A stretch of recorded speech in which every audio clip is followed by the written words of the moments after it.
Galeria e Arteve Digjitale në Korçë u kthye në një pikë referimi bashkëpunimi artistik mes Shqipërisë dhe Francës, duke sjellë ekspozita interaktive dhe projekte digjitale. Hapësira moderne dhe teknologjikisht e avancuar e galerisë u vu në funksion të artit bashkohor francez, ku artistë nga Studio Pils në Chambéry sollën krijime që ndërthurin vizualen me teknologjinë.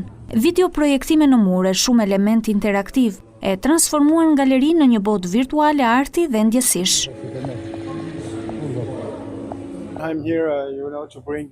Jemi këtu për të sjellë këtë projekt, veçanërisht dy videot e Damien Traversaz, që sjell dy përvoja unike. Ne realizuam këto video në mur. Përdorëm këtë dhomë të magjishme, për mua është vërtet kënaqësi të jem këtu edhe qyteti është shumë miqësor.